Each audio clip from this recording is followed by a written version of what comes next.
ඔතන ගුවන් යානයක් පියාසර කරන්නේ කොහොමද? සහ ප්ලේන් ඇතුලේ තියෙන රහස්, ප්ලේන් එකක පියාපත් ඇතුලේ තියෙන්නේ මොනවද? ඒ සේරම අද කතා කරමු. එන්න.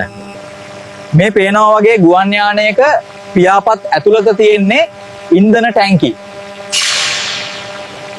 බහුතරක් යානාවල ඉන්ධන ගබඩා කරන්නේ බදේ නෙමේ, පියාපත්වල.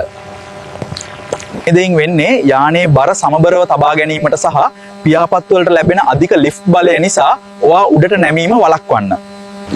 දන්නවද ගුවන් යානයක එන්ජින් දෙකම එකවර නතර වුණොත් යානය එකවර බිමට වැටෙන්නේ නැහැ. උස අඩි 35000කදී ඔන්ජිම නතර වුණොත් ඔන්ජින් බලය නැතුව කිලෝමීටර් 60ක් හෝ 80ක් පමණ දුරක් යන්න හැකියාව තියෙනවා. යානාවල නියමුවන් දෙන්නටම එකම කෑම වෙලක් දෙන්නේ නැහැ. දන්නවද ඒ අයි කියලා? යම් දෙයකින් එක කෑමක අගුණක් හරි වසක් හරි තිබුණොත් දෙන්නම අසනීප වෙන එක නවත්ත ගන්න. ගුවන් යානයේට වාතය එන්නේ කොහෙන්ද දන්නවද බං? අපි යානයේ ඇතුලේ ආශ්වාස කරන්නේ එන්ජිම හරහා ඇද ගන්න වාතය.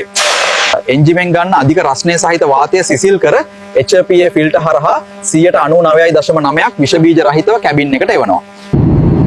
මේ ජනෙල් වීදුරු වල ඇති කුඩා සිදුර දැකලා තියෙනවද වන?